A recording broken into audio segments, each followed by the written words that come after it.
Yo, so guys, welcome back to another video. This is a reaction to what has been getting suggested like crazy by one specific guy on the channel every single day, and he's an OG of the channel, to be fair. He's been supporting me for a long time. And I've done a lot of reactions to his suggestions before, and I've always enjoyed the videos that he suggests. But yeah, we're finally here with it. You can stop commenting now. I'm sorry, I had to there's sort of a sick part of me that's sort of like, I kind of want him to comment more and more just to make him comment more, but it gets to a point where I'm like, you know what, let's just give him a break. But I press start. But yeah, the cost of Concordia. I feel like this is one of those legendary YouTube videos, like just on YouTube in general. Like, it's just a legendary video that everyone just loves. Kind of like the history of the world kind of level. Maybe not to the same degree, but yeah, from the reactions that his comments get, people obviously want the reaction, and it's gonna be a long one. Like, please get some popcorn, get something to like sit down and relax yourself. It's probably going to be like an hour-long reaction, but I'm excited, man. I mean, all I really know about the is it Costa Concordia?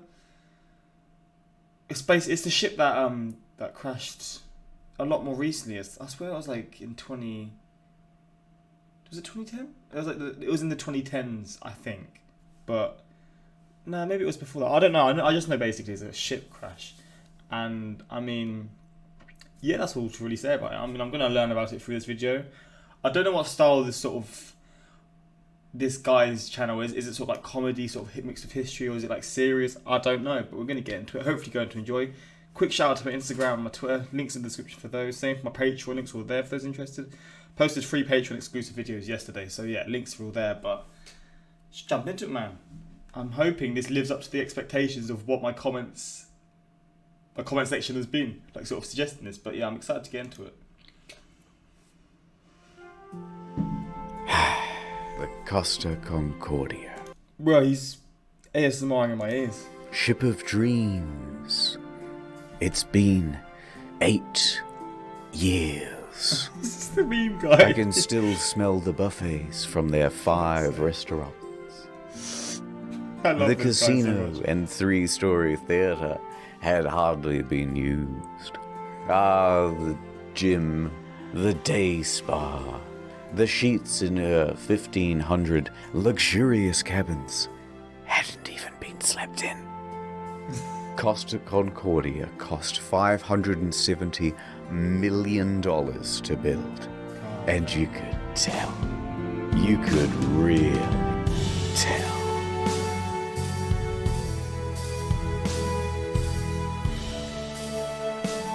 I love the video quality, bro. You can sense the quality from this bloody boat. I remember it like it was just a few years ago. We had left Civitavecchia, a port in Rome, and we were making our way to Savona. It was day 2 of our 7-day journey. But that ship, she was cursed. Oh my god. When she premiered, the traditional bottle of champagne bounced right off the side instead of smashing. A bad omen. But I'm not the superstitious type. Nothing could go wrong on Friday the 13th of January, 2012, This is Friday the on the 13th. 100th year anniversary of the Titanic, on a ship that's also only safety rated for 2-compartment flooding, especially not when you have a 5-star max-level captain like Francisco Scatino. A man who mysteriously rose from head of security to the position of captain within just a couple of years. He knows exactly what to do in case of an emergency. For example, when he caused this emergency in 2008, when he crashed into a port in Sicily. And in 2010, in Venemonte, This guy's got a poor track record. Oh no. Oh Germany, no. when he was steering a different ship and came into port too fast and caused another. Yo, what the fuck? He just crashed into like. Oh my days. How has he not already lost his job at this Quick little- point? I've got a good feeling. Fuck's sake. So let's set the scene. It's a beautiful evening. People are having fun on the slides, drinks at the bar. Antonio Magnotta is playing piano at the restaurant. Martin the magician is setting up for his show. And the ship is setting up for a little detour. It's called a sail-by salute. Basically, you get real close to the shore and honk the horn. The locals hate it. But the customers love it, and it's a tradition. Scatino, the captain, comes into the dining hall with the lady, Dominica Samorton. Remember this face because you'll be seeing a lot of it later. Scatino eats his dinner with her and socializes for a little while. Then he, Dominica, and the maitre d' finish up and excuse themselves. They're heading to the bridge. It's time for that sail-by salute.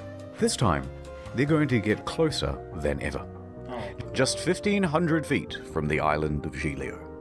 And how are they going to determine this distance? Well, of course, the captain is going to eyeball it. Apparently, it's not an uncommon thing to do.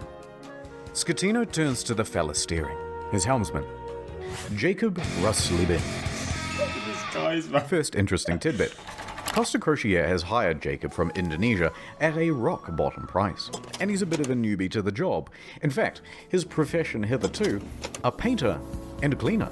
It's his first time steering a massive ship, and he's very excited. At least, we think he is. It's hard to tell because he doesn't speak English or Italian very well. Bro, this is nuts. Already, this is just... I mean, you know it's going to end in disaster, but you can just see why it's leading to disaster, man. Off to a good start. The second in command orders the helmsman to 290. Now, don't be confused by these numbers, they're just the degrees on a compass. At the same time, the captain whips out his cell phone and calls former captain Mario Palombo, who lives on the island. They chat about the safe distance to Giglio's shores. It's all very casual. Anyway, Mario says that the safe distance is between 0.3 and 0.4 miles from shore. The captain is going all in. This is not his first sail-by salute, so he's confident in what he's doing. We're going closer than we've ever been before. The captain's eyeballing it again. New heading of 300, he tells the helmsman. Downstairs, Martin is about to cut his assistant in half. And of course, that means that there's already a lady inside this box. She's waiting for the cue, and then she'll poke her legs out. The captain is giving more orders. Pulling gently to 310. Increase speed to 16 knots. Going this fast is going to be a fatal error. But before we talk about that, let's talk about another big problem. Language barrier. Because at this point, the captain says 325, but the helmsman relays 315. So the first officer intervenes, and he goes, no, 335, which is also wrong. And then the captain clarifies, no, 325. The helmsman confirms 325. Their poor communication has them moving at a much wider angle than they think they are. Jesus. However, the captain should and would know this, except for the next problem, complacency about procedure. The standard procedure of a ship this large is for the third officer to give exact positional coordinates every time the captain gives a new directional order. But they're not doing that. 330, he says. The helmsman relays 330. The ship reaches 16 knots. The captain then turns to the second officer and instructs him to go to the left wing. That's these things here, and they basically exist so you can get a better view over the whole vessel. A few seconds pass, and then the mood starts to turn. Scatino notices white foam of waves breaking against the rocks directly in front of him in the distance. The Costa Concordia, right now, is almost 700 meters closer to the rocks than it should be. Without deviation, there is going to be a direct collision. Oh, shit! Scatino immediately commands the ship to start turning away. 335. Not enough. The captain shouts, 340. The captain yells, 350. Now, remember how I said that accelerating to 16 knots was a fatal error? Well, that's because it's made this ship incapable of such a drastic turn. What they've got is understeer. Here's an example. The front end is not working. You're turning, and you're just going straight. You want to go over here, but you're going to end up over here. So despite the order of 350, right now the bow is still only pointing at 327. Not nearly enough to miss the rock. And oh no, it's about to get worse. That language barrier again. In these critical moments where every second counts, the helmsman wrongly relays 340. The captain snaps back, 350 starboard or we end up on the rocks. The third officer goes to assist the helmsman. Now, don't get confused by the orders from here. We're changing over to rudder instructions. The captain yells, starboard 10, starboard 20. And still, it's not enough. Hard to starboard. That means as hard as it'll go. But at this point, even if they clear these rocks, they need to get the rest of the ship to swing around it. So the captain yells, midship, which centers the rudder. The bow is now less than 150 meters from Skull Rock. Port 10. But the helmsman only gets to port 5 before another order is given 2 seconds later. Port 20. They might just avoid disaster here, maybe. But then, oh no. One more time the helmsman cocks up at the worst possible moment. The helmsman goes to starboard instead of port, undoing the swing. 8 seconds later, he realizes the error and corrects, but it's too late.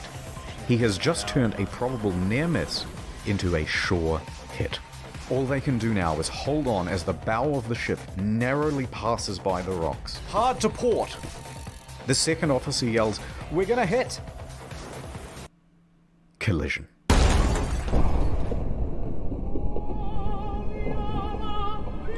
The collision from in this ship as well, man. I can't imagine how that would be. Like, people must be like, what the fuck is going on? Because like when you're on like a cruise ship, is there like often like a lot of sort of loud bangs just from like the ocean, or like just weird noises from the creaking in the ship or something like that? Or is it like you'll know when you've... I mean, I guess you'll just know when something's gone awfully wrong, right?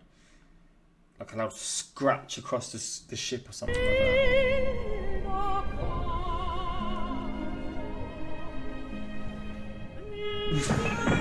Fucking meatballs on olive oil. This edit's mad.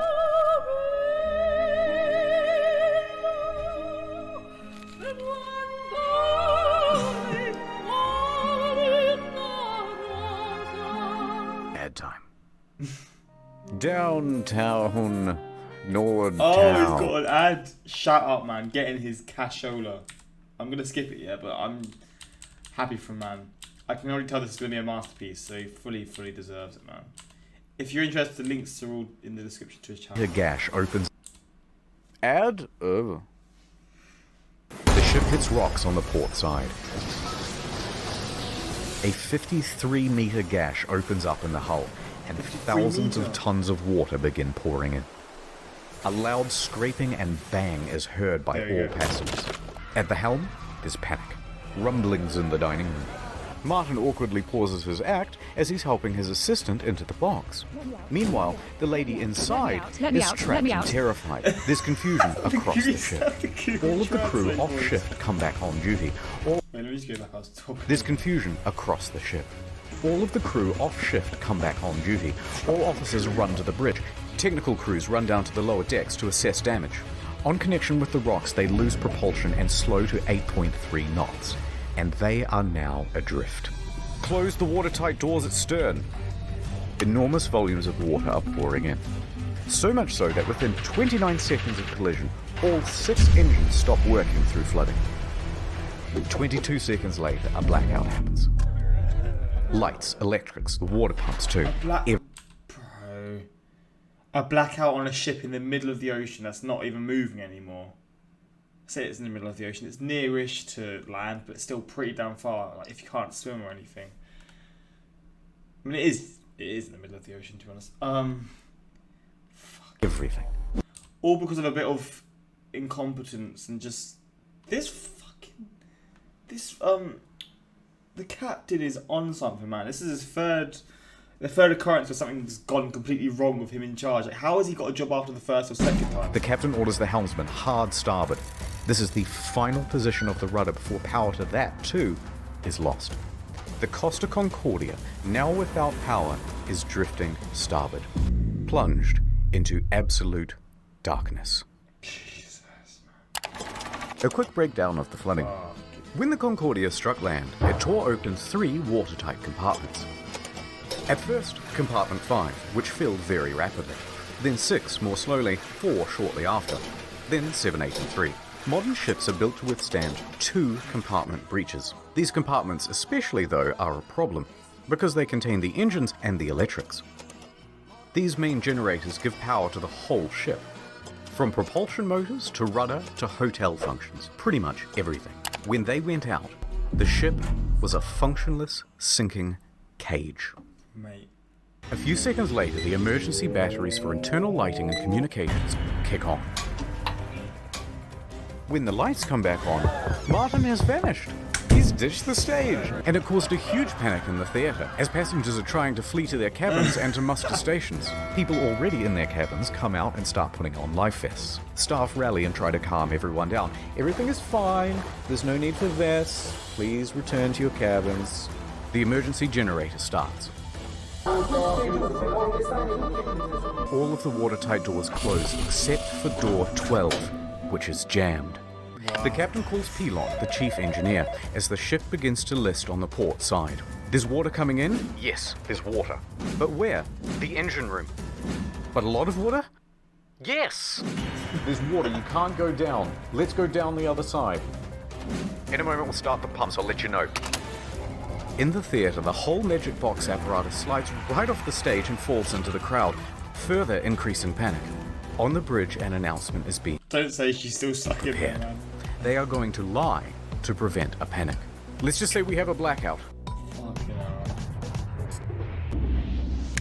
The deputy chief engineer enters the engine control room. He confirms to the bridge that at least compartments 5, 6, and 7 are flooded. Announcements are made. We want the captain to inform you that due to an electrical fault, which is currently under control, we're currently in a blackout. Our technicians are working to resolve the situation, and we'll inform you of developments as they occur. Thank you for your attention.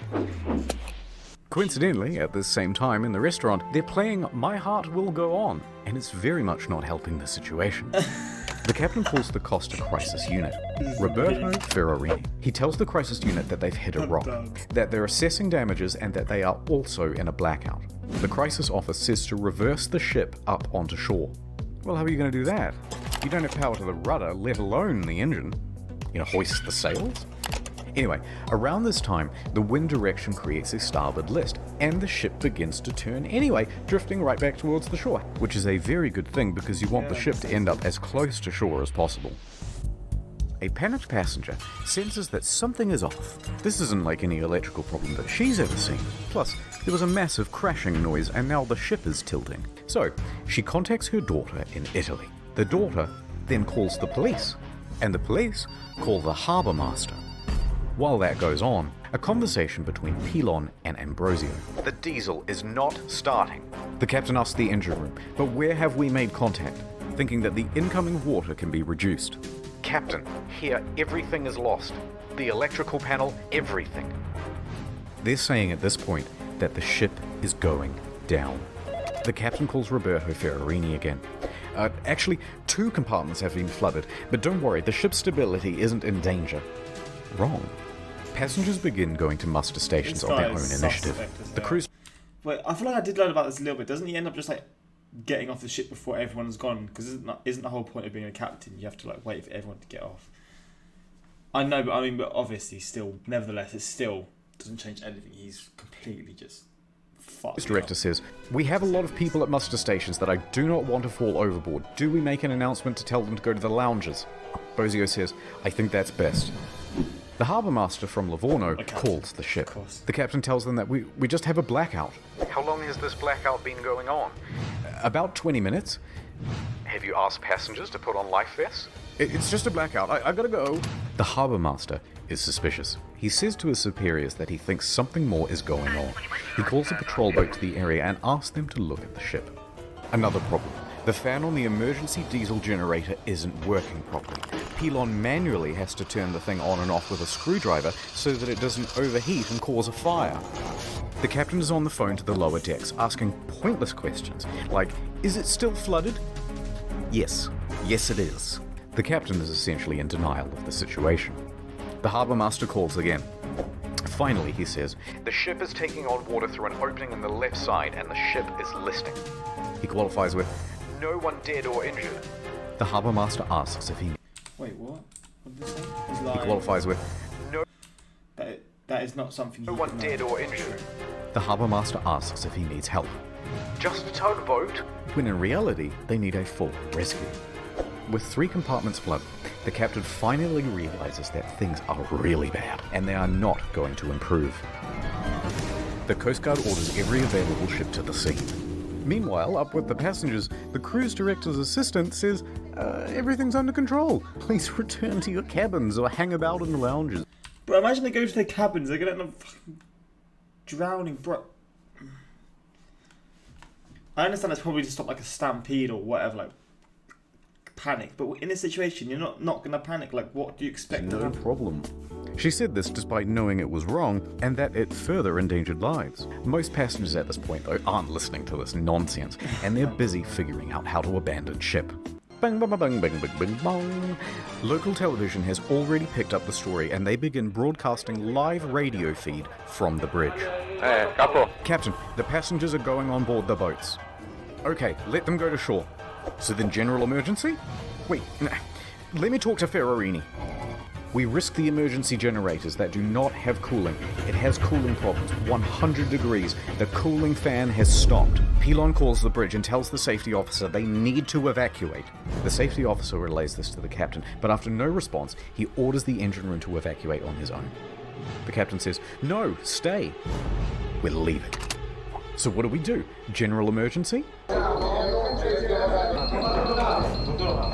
The captain tells Ferrarini that he's abandoning ship. Abandon ship! Another announcement is made.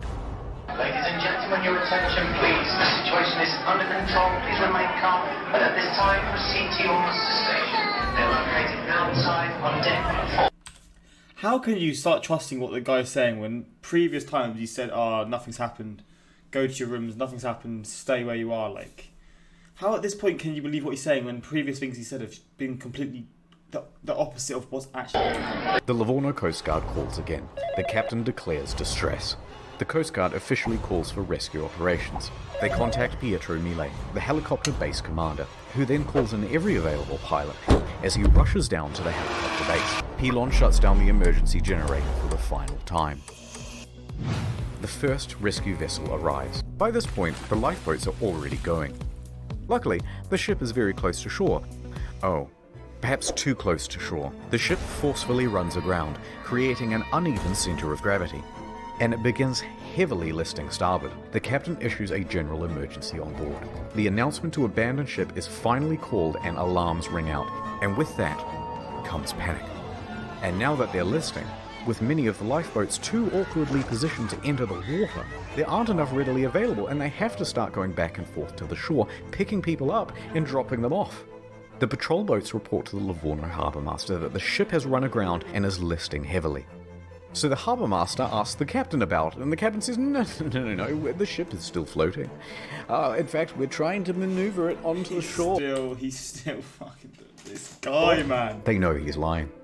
Hold on, I'm reversing it. Beep, beep, beep, beep, beep. The captain then says to bottom out the starboard anchor. So they drop out the anchors, but let out too much chain, effectively rendering them useless.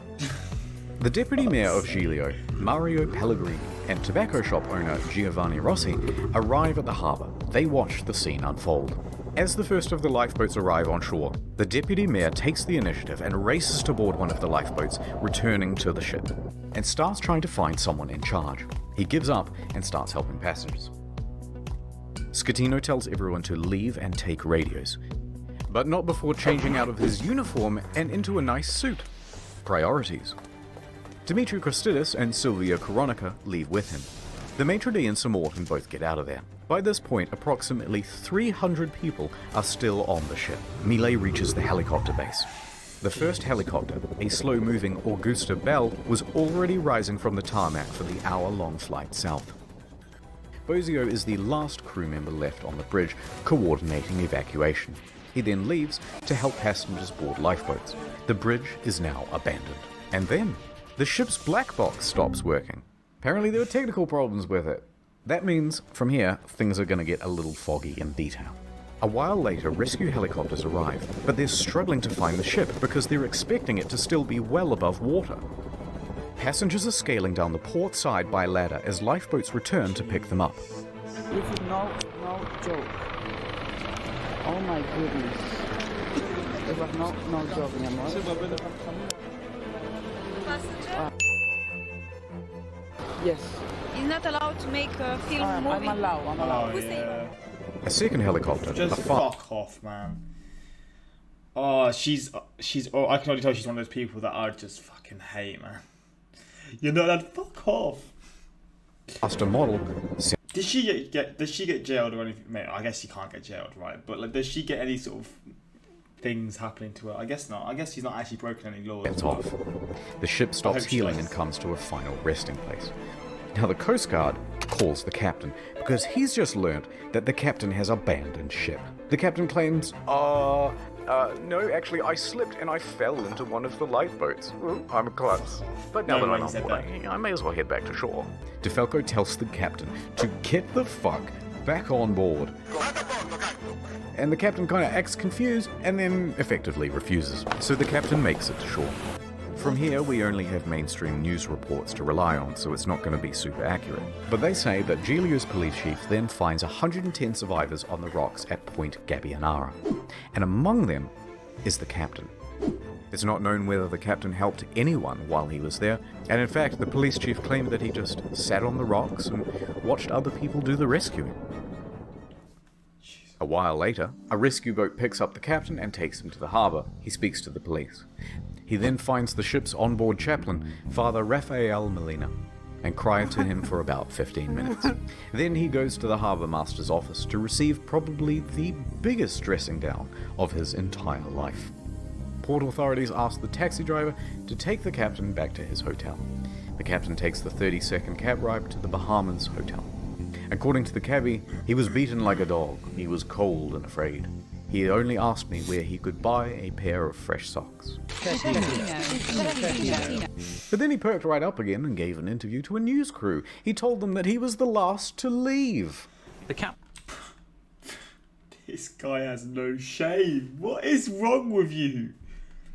He has to be the worst ever captain in the history. Again, 3 previous accidents, or 3 accidents altogether. And he's still got the audacity to act as if he's like the saviour. He's the reason why everyone got off safe, or whatever reasoning, like why there was a lot of people who got off Captain safe. is usually the last to abandon ship. What happened, Captain? We were the last to leave the ship. All day Saturday, rescuers search for people on the ship. On Sunday morning, a South Korean couple is found in their cabin, safe but shivering. They had slept through the crash and woke up unable to exit their cabin. The last survivor, Manrico Giampandroni, was able to cabin to search for people on the ship. On Sunday morning, a South Korean couple is found in their cabin, safe but shivering. They had slept through the crash and woke up unable to exit their cabin. The last survivor, Manrico Giampandroni, was found with a broken leg. He was the cabin service director. In the end, 32 people died. The final body wasn't discovered until 33 including in the salvage. 33 including a salvage worker who died in an accident on the ship 2 years later during the recovery. 32 people died. The final body wasn't discovered until nearly 3 years later. A crew member, Russell Rebello, and it's believed that he died a hero helping passengers off the ship. The Costa Concordia was the largest cruise ship disaster since the Titanic. And then there's the ship. This is what happens to a 110,000-ton cruise liner when it's left half rolled over in the ocean. Flip it now.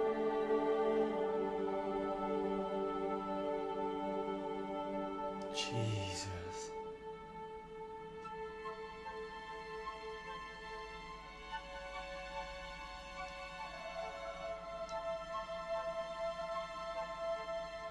Fuck.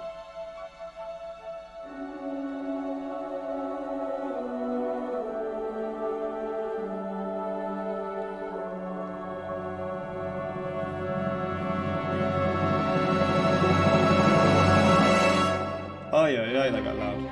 But this isn't the end. It's just the halfway point. What most people know is that the Costa Concordia had crashed, many dead, and that the captain abandoned ship like a coward. But there's a whole veritable spaghetti of details to untangle. Let's dive in. Oh, what the fuck? There they are. The deets. This guy, man. I like it. The channel is interesting, man. I like his sort of style.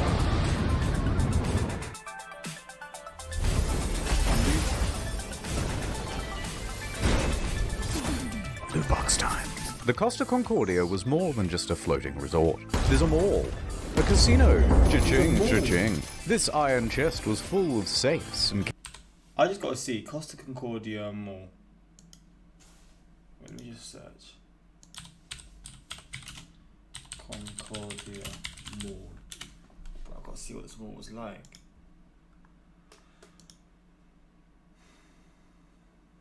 I guess it's not really going to have any pictures, right? Nah, it's like aftermath. Oh no, here it is. Jeez, it's got a fucking mall in it. Are you nuts? Cash registers and expensive fittings. And there were plenty of gamers prepared to sneak by authorities and try their luck in the hot zone.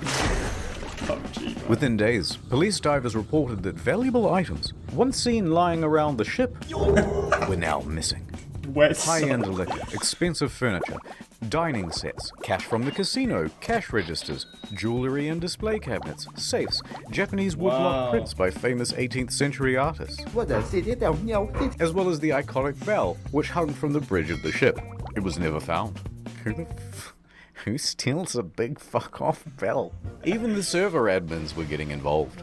4 divers who were part of the company contracted to refloat the Concordia were spotted on CCTV, sneaking out to the ship. A patrol boat was dispatched, and the men were caught inside the fancy suites with rucksacks full of stolen goods. The 4 men are charged with stealing and thieving and pinching. Later on, stolen as well as legitimate items found their way to Amazon and eBay. Chips from the casino, postcards, and cabin access cards became highly sought after souvenirs. It even has a watermark. Some Australian guy even made a listing for the ship itself, advertising it as buyer to collect.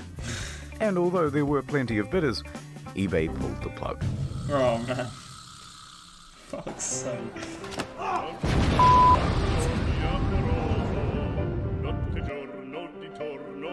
I know you want to see Scatino go to jail, and we'll get to that. But first, we have to talk about someone else. Domnica Samorton. Come on, tell me something. The law found something against her. There was speculation that she was on the bridge that evening because she was the captain's mistress. Intense media speculation reports that her presence distracted the captain. They both denied their love for years and maintained that they were just friends. Although she did later admit to the media that she found him handsome. And how could you not? You so fucking precious when you smile. But she says there was no romantic... Bro, drinking water at that time is not fucking good. Oh, this video is amazing. ...link between them. It is amazing. Would like to believe, they want to know I have something with him. It's more interesting. It's like, you know, some spicy in the story. Miss Samorton also loved the spotlight, however. Everyone, oh look! And took several interviews. But as the pressure mounted upon her, she began making ominous threats to Scatino, saying he must confess, and that you have but 1 week to come clean. But things from here get weird. Spicy. Samorton is a bit of a wild card. In a subsequent interview, she claimed a helicopter came to the ship well before the other rescue craft to take away a package. Huh? And what was that package? Drugs, apparently.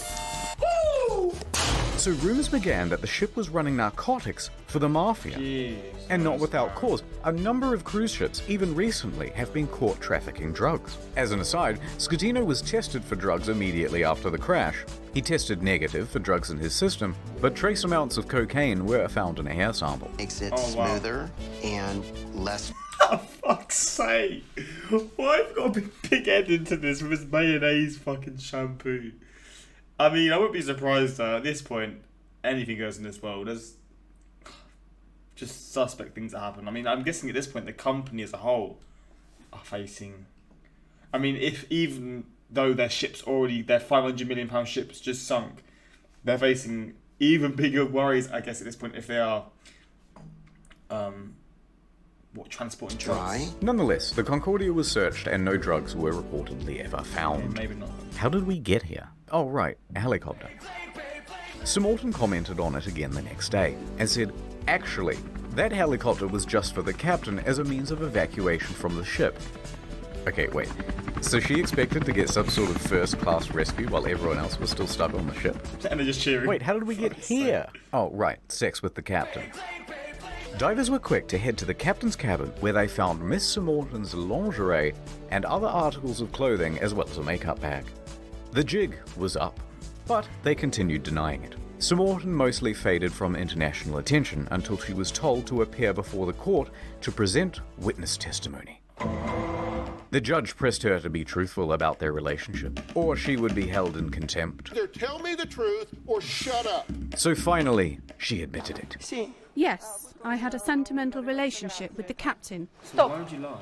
But now, stop asking about my private life. She was indeed the captain's lover. What is up, Traveler Nation? Sitting no shit. I'm his wife. This is amazing. This is fucking class, man. I'm fucking. Oh, mate. Now I know why this was suggested so much. Oh my god. She and Scatino had been having an affair for several weeks. She also said that on the night she boarded, she didn't have a ticket. Ticket, please. And didn't need to pay, because nobody questions you when you're the captain's lover. Naturally, she gave another confusing interview after leaving court. I want to say that today is the second time I die, because the first time I died in the night of the crash with my psychological brain and problems. And today I died the second time because, of course, people find out something that I try to hide. Subsequent to the trial, she used her fame in Moldova to become a political activist, often appearing on television and radio and in articles covering protests, accompanied by pictures of her being arrested by police.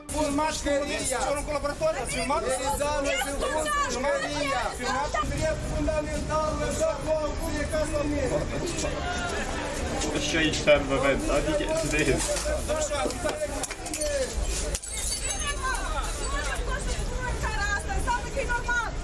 It was some stuff about victims of violence, women's rights, Girl power. yada yada yada, and interestingly, part of a push to block the sale of shares of Moldova's train network to Russia. Sure.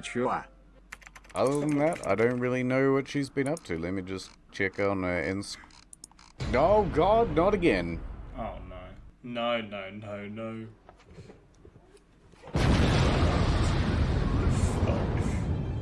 Lawsuits.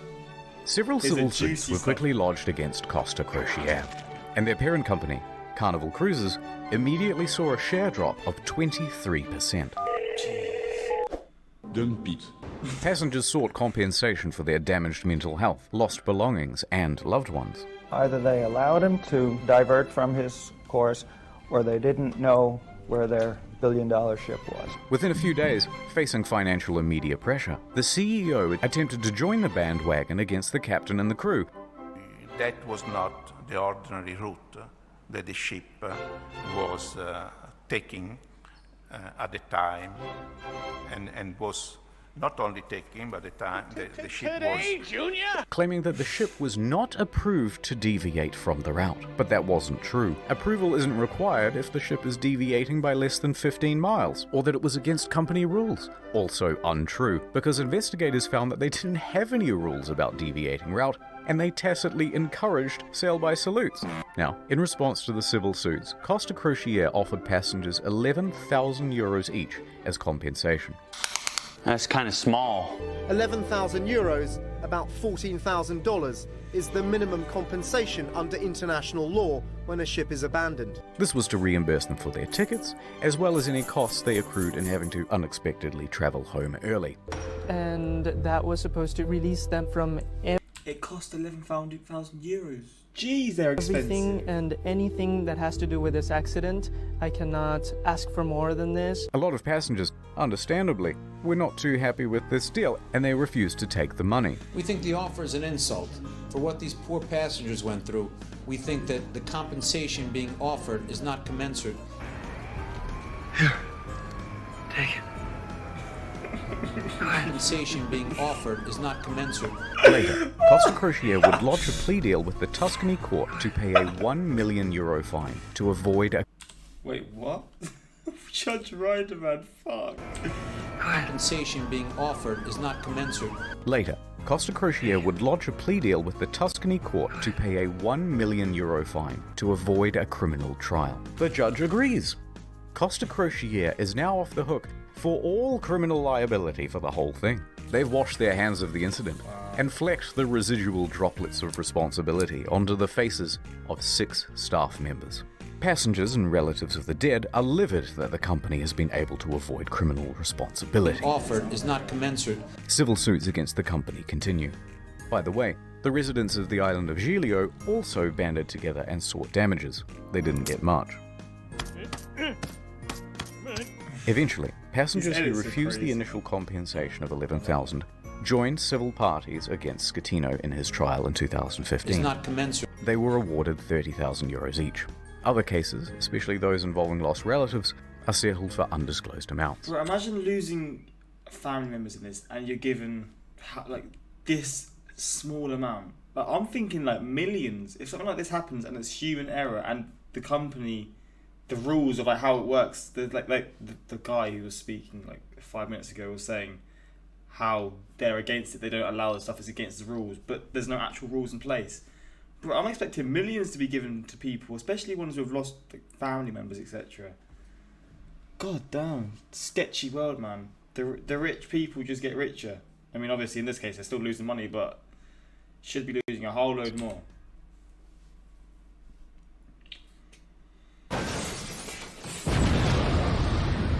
What the fuck? Scams. New York attorney Peter Renee travelled to Budapest to represent 6 real survivors of the disaster. At Renee & Renee, we personally work on every case. And we'll work harder than anyone to get you the most money possible in the shortest amount of time. And while on the job, a 7th case cropped up via email. An elderly woman, Ilona, said, "Help me, Mr. Ronai, for I have lost my daughter, Eva, and my 5-year-old granddaughter, Roxana." So Mr. Renai agreed to speak with her. However, there were some inconsistencies in her story. Neither Eva nor Roxana were on the passenger list. Odd, but Costa is known for having stowaways. Gotcha, bitch! Still, Mr. Renai was suspicious. They wouldn't cheaty old Petey, would they? Renai inquired further about why she was on board, especially without a ticket. Ilona said, "Well, I don't know, but you should ask her boyfriend. Zolt Horvath. He'll know all the details." "I'm up all night. I'm going crazy," he said. But Mr. Renai was still suspicious. Because then she asked, "How much money do you think this is worth?" This is a huge red flag, Petey. In 20 years of doing this, you've never had anyone ask about money. Why now? So Mr. Renai hired an investigator and sent photos around of the missing girl. The next day, the phone rang. Ahoy hoy, it was the boyfriend again. Look, there's been a bit of a misunderstanding and the child isn't missing at all. Uh-huh. And then he claimed he was confused because he had done too many drugs the night before. Oh. Okay, can I speak to the daughter then? At first, he was refused. So Renai said that he'd have to file a missing persons report to the police if he couldn't. The boyfriend relented. That night, Renai met with Zolt and brought the police with him. He speaks to the granddaughter and asks her if she's seen Mum. "Yeah, I saw her today." "Oh, really?" "Yeah, we went to the park today and we went on the swings." Oh no, the jig was up. So the mum walks into the room sheepishly. "It's a miracle!" And the story changed again. "Okay, I'm not dead, but I did injure my leg when I jumped from the ship. And then I immediately flew back to Budapest. Although don't worry about checking my leg because there are no visible marks or injuries." Old Petey, I'm beginning to think they weren't even on the boat. Also, it turns out this lady isn't her mum, it's just a neighbor. Eventually, Renee managed to make the pair confess. And then they said, "Hey, we haven't done anything wrong. We haven't taken any money." And in the end, it looks like there'll be no criminal punishment for the scam, because Hungary, a former communist country, has no laws against insurance fraud on the books. The law firm that never sleeps, call 1-800-6647. Oh, that's a bad idea. Oh, that's a very bad idea. Oh no.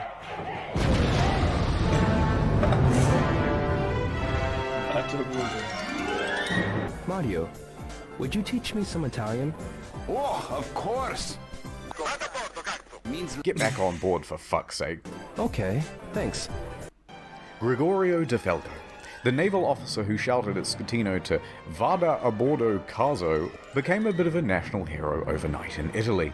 He, like the rest of the world, expected Scatino to go down with the ship.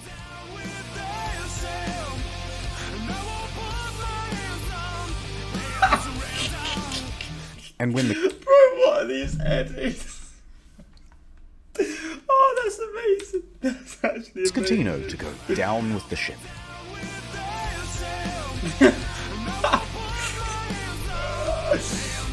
Oh, God, man. And when the captain chickened out, DeFalco was there to admonish him. And when he stopped answering the radio, he called him on his cell phone to continue putting him on blast. When the captain first reported just a blackout, DeFalco didn't believe the story and immediately began preparing a rescue effort, which likely saved several lives. His actions were applauded by most Italians who were tired of their public servants being corrupt and avoiding responsibility. Accordingly, shirts sporting Vada a bordo caso were being printed by the end of the week, others setting it as their phone's ringtone. But then, in September 2014, without warning, DeFalco was transferred to an admin role in the Coast Guard. Hear what I said? You've been demoted. DeFalco said that he had been passed up for promotion, that he had also not been told which admin office he was even being transferred to, and that it all effectively cancelled 10 years of his career. DeFalco was tres furioso, and there was public speculation that it was owing to bad blood between himself and Admiral Delano, his former boss. His status among the public overshadowed his superior in many ways.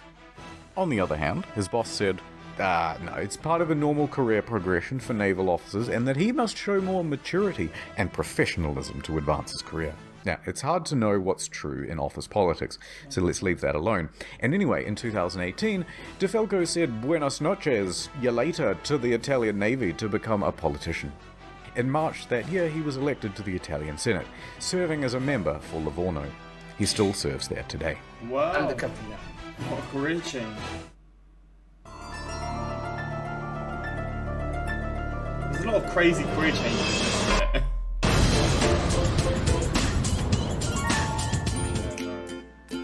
The day after the disaster, Scatino was taken into custody by police and underwent questioning.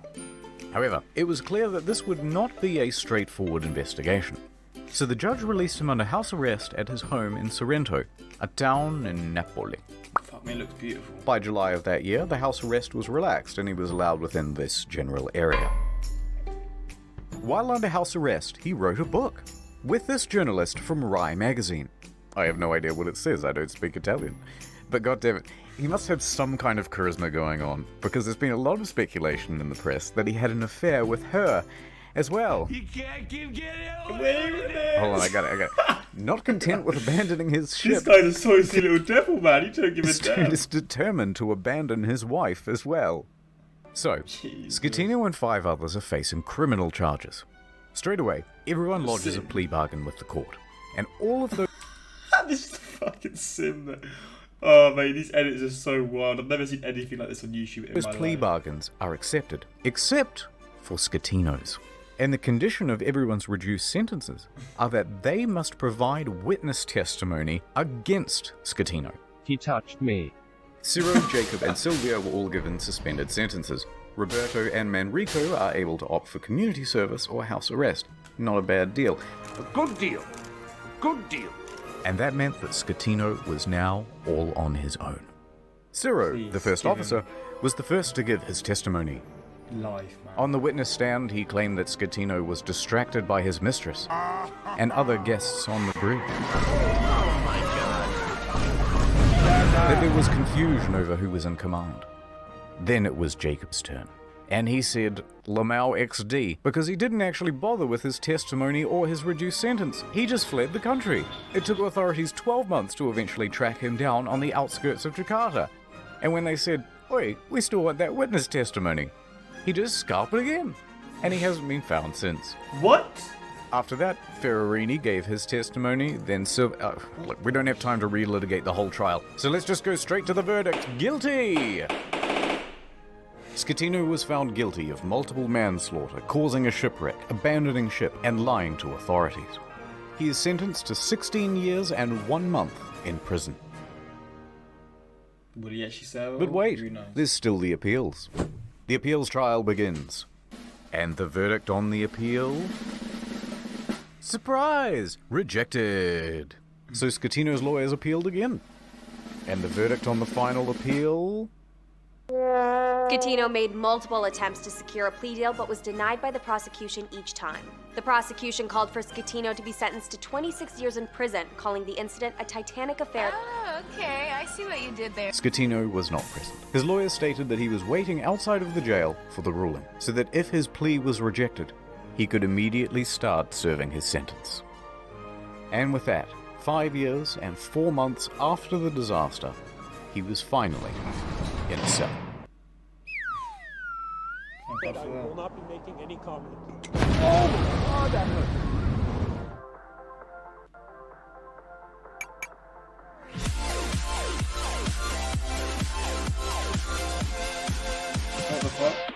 The salvage operation was enormous. It took over 2 years and cost an estimated $1.2 billion. Beginning in early 2012, they first spent 2 months pumping fuel from the ship's tanks. At the same time, they had to pump seawater in so that the balance wasn't affected and the ship didn't slide around. In early 2013, a platform was built under the ship to prevent it from falling further. Sponsons were then attached to the sides of the ship and cables attached to the underwater platform. The sponsons were then dragged underwater and opened up to allow the ocean to fill them. The ship could then roll over properly.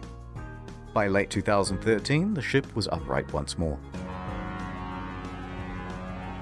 The sponsons were then attached to the side of the ship to help keep it balanced. It now rested partially. Bro, look at the difference. Look at like the. Oh, mate, that is insane. The sponsons were then attached to the side of the ship to help keep. Flipping hell, man. That's unreal. Look at the. It's like just split completely. It balanced. It now rested partially above water and crews could walk around safely. By July 2014, the water was removed from the sponsons and compressed air was pumped in to lift the ship. And she was ready to cruise again. This time to a port in Genoa. It was a 4-day towing journey to the docks where a 2-year process of dismantling and recycling would begin. That same weekend of the towing, Scatino was busy. He was the guest of honor at a white party on an island in the Bay of Naples. He appeared on the front page of a local newspaper, flanked by 2 of Italy's most eligible bachelorettes. Ben. Anyway, so these are the things that I remember from the Costa Concordia. That sweet maiden of the sea. And as for you, little fella,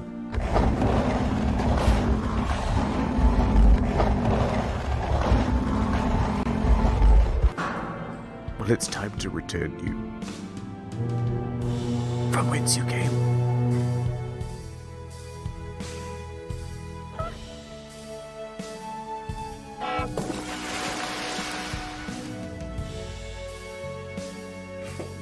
Six quick things. 1. NordVPN, good product, check them out. Number 2, there's a new video on the second channel. You probably didn't see it because it was... Again, shout out to him, man. This is just a masterpiece, to be honest. An absolute masterpiece. I'm going to put this video on 0.25 speed so I can savor this once in a 5-month experience. She has some nerve saying she died twice when real people lost their actual lives. Yeah, that's such a real fucking good point, man. Oh, but she really pissed me off when she was like, you can't record this. Like, she's just like I don't know, like a Karen. Like, maybe not a Karen, she's worse than a Karen. She's like a Karen who's just times a million. What's worse than a Karen? Is there someone worse than a Karen? Possibly. But like, you can't record this. Oh, just like, fuck off, man. What are you on about? Internet historian is slowly becoming a genuine, legit, respectable filmmaker. I guess he's sort of like the same sort of like thing as like Lamino. He posts quite a lot, not a lot, like posts like once or twice a year, but when he posts, it's like it's a masterpiece and people have been waiting for it, that kind of thing. When I see this, he gets damn views, bro. Jeez. And rightly so, rightly damn so. His videos are temporary. That people still on board calendar is so chilling. When it halts at 35, and historian mentions 3 more survivors, and it finally stops at 32. And the reality of what that what it means sinks in. I mean, this is just sort of a story of corruption, fucking... What's the word again? He didn't want to admit what was going on when the disaster was going on. Just being in denial, having your ego be in control, fucking being rich, like the rich just sort of getting richer, and like people who have fucking lost loved ones not being like sort of helped adequately, kind of thing. I don't know, it's just wild to me. But yeah, crazy video. Thank you for the guy who was suggesting this a lot, man. He's a long-term subscriber of the channel and he supports me a lot, and hopefully you enjoy this reaction. Again, this is nearly an hour long. This might be my longest ever reaction. And now I need to stretch. But yeah, good video. Maybe we'll do more reactions from this guy. And yeah, hopefully enjoy it. Until next time, like, subscribe. Peace.